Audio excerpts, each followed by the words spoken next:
Greetings and salutations, folks. It's IUSC Postgame. Here's Cavanaugh and Sean Nash. A little blast from the past, Sean. We haven't done one of these since the first game of the season. And this one went about as well as that one did. A dominating victory. Indiana putting up 56 points, rolling the Boilermakers. A comfortable win. They don't cover the spread, but they get the job done comfortably. 56-36 is the final score. Yeah, Trey Roberson playing very well. First time he started since, I believe, the Navy game, as Jimmy's reaching for some pizza there. 6 touchdowns, only 2 interceptions, and both of them were near the end zone, taking chances. So he could have had even more and even maybe broken the record today for most touchdown passes instead of just tying it. He threw the 6 touchdowns, also running for better than 150. It was a really nice overall game for Trey Roberson. Some people raised some eyebrows when Nate Sudfeld didn't come out immediately. Trey put those people to rest. Team Trey, all the way, Sean. Team Trey. I know you've been a big supporter of Team Trey all year, and you finally get to gloat in my face because I was right at the beginning of the year saying Sudfeld would start most of the games. But yeah, Nate only played 2 plays until the final drive where he was just running the clock out. One was when Trey was tying his shoe, and another was when Roberson lost his helmet. Yep, for the rolling, so he has to go sit out. So interesting decision, but obviously paid off for IU. They come out and start off 49-9 up early in the third quarter. Not a bad start. Let's be real. I mean, Shane Wynn could have quarterbacked this team to a victory over Purdue today, and Shane Wynn had himself a nice day as well. I mean, the plaudits have to go to everybody. Wynn had 3 touchdowns. Cody Latimer had 100+ at a TD. Kofi Hughes had a touchdown and a tremendous catch on the near pylon at the south end zone. And there was so much to like about today, all on the offensive side, because defensively, there are some question marks. So we should keep talking nice about the offense, because when we get to the defense, we're not going back. Hey, this is the 20th time they've won the bucket. We should talk nice about IU right now. But yeah, the seniors especially, you mentioned Hughes already. Ted Bolser getting a touchdown in his last game as a Hoosier. Stephen Houston, 131 yards and a touchdown rushing on the day. A big, strong 14-yard run to finish his career, and he's absolutely dominated Purdue in his time as a Hoosier. And 3 guys with 100+, Roberson, Houston, and even D'Angelo Roberts, 8+ a carry. I mean, the lowest there was Stephen Houston and his 7.1. Indiana runs for 401 yards, 7.4 a pop, add another 291. For those of you counting at home, that's 692 yards. And again, the highest point total for Indiana in bucket game history. I believe that yardage is school record as well, the 692. I believe the previous high was 650, so passed it pretty comfortably with this one. I thought they were going to break 60. I thought Roberts would run that last one, and instead gets pushed down at the 5, and IU decides to let the clock run out with 12 seconds left. I thought they might run one more play as soon as Hazel called the timeout, it's like, okay, guys, screw this. Let's send Cody and Kofi. Yeah, deep. calling a timeout Let's run up to 60. When you're down 20 with 50 seconds left. I was surprised that Wilson decided not to even call a timeout himself. He used one of his last 2 and set up a play for those last 12 seconds. New meme, scumbag Daryl. Boom. Free ideas that I'm giving out right here. We should go to the defensive side because it's not all been sunshine and roses. Because Danny Etling put up 485 yards, which is the 2nd highest total in bucket game history. He is a freshman playing for a Purdue offense that this year averaged 13 points a game, Sean. 13 points a game. They scored 36. Yeah, he and D'Angelo Yancey are going to be a scary combination for the next 3 years for Purdue, and gives them a little bit of promise after this 1-11 season and 0-8 in the Big Ten. But I can't say we're surprised anymore with this IU defense with how well Etling played. It's just, but you can't what we expect now. You can't give up 500 yards to Purdue. You just can't.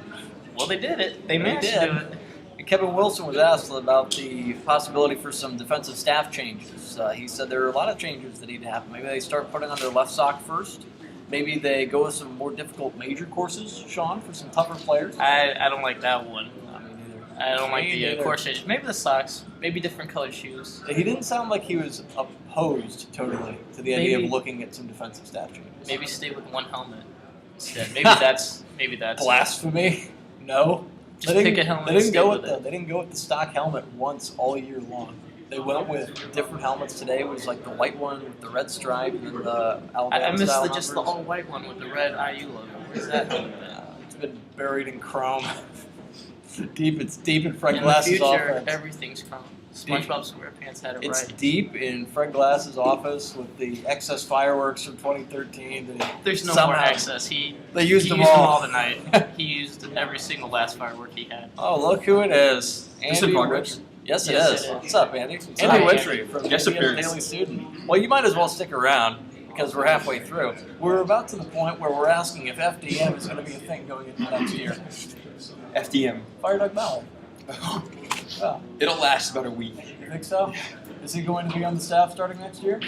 No? Okay. No. Final answer? Buzz, final answer. Because they gave up 36 points to Purdue. And Danny Etling threw for almost 500 Oh, yards. yes. No, it wasn't good.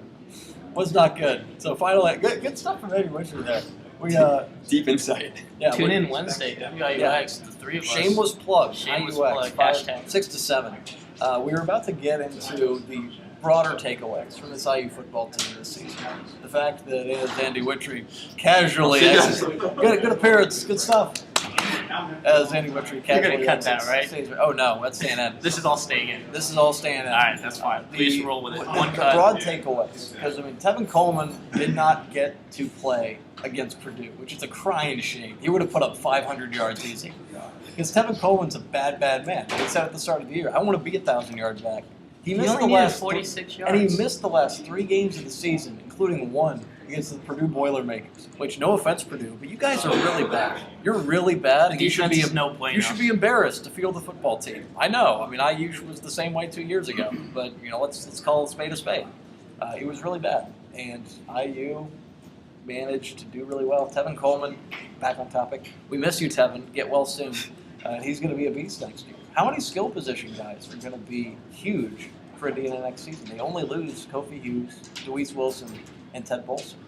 I mean, Duvex and Steven And Houston. Stevie. And Stevie Thanks, Wonder. Andy. Shout from down press row there. Stephen Uh, Wonder. Expectations, I think everyone expected a bowl game this year, and I think the expectations are going to be there again. They fell a game short, and you look at the Navy game, you look at the Minnesota game, 1 or 2 plays goes differently, and we're talking about, as Coach Wilson said after the game, maybe a 7 or an 8 win IU team easily going to a bowl game. But again, the big question is going to be how much does the defense improve? And that's, again, a big question getting into 2014. Now, off the defense, Greg Heben is by far the biggest loss. But you look at the rest of the defense, so many freshmen, sophomores, a few juniors along the line. But the vast majority of this defense returning, and the players themselves, there are a lot of athletic, able players who are going to be back next year, including Antonio Allen, the freshman safety who you and I really like. Yeah, Antonio Allen, it'll be interesting to see if he takes Heben's spot or more Murphy's position out on the field on defense. But I think if he's able to stay healthy all year, he can make a big difference. Tim Bennett back there, being back another year, the leading NCAA pass Bennett breakout. Island, who got burned, 20 who got plus. submerged by Anthrop. He did get burned by Anthrop, but he did have a 80-yard burn. couple nice breakups again tonight.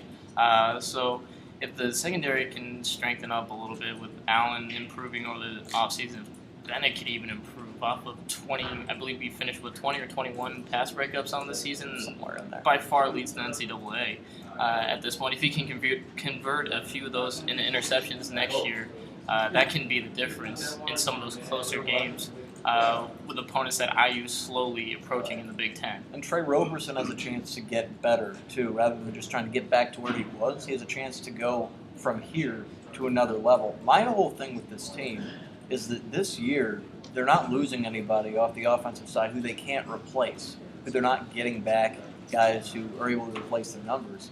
And defensively, even if they were just bad this year, if they were a bad defensive team, this would have been a 7 or 8 win team. Instead, they're at 5 because they're literally one of the worst defenses anywhere in the country. 125th, I believe, total. One of the worst Which in the is country. second worst. Second worst in the country. You're a Big Ten school. Get better. But aside Just from get up in double digits. That's all we ask. double 99, digits. good enough. 99th, you're a 9-win team. 99th, you're probably one of the best 3 teams in the Big Ten. Because let's be real, the Big Ten kind of sucks. And it's scary Comparatively to think speaking. about it, the offense could actually be better next year. The big question is, do they continue with this whole, is it Sudfeld, is it Roberson in a Team quarterback, Team or do Trey. they stick with one Team next Trey. year? Team Trey. I'm still Team Sudfeld. Okay. Well, that'll be an interesting question because we didn't see a lot of Sudfeld. We saw a lot of Trey.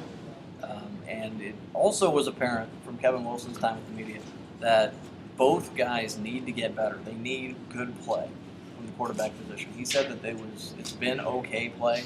They need one of the guys to separate. And to this point, neither has done it. Both will have the chance to this offseason.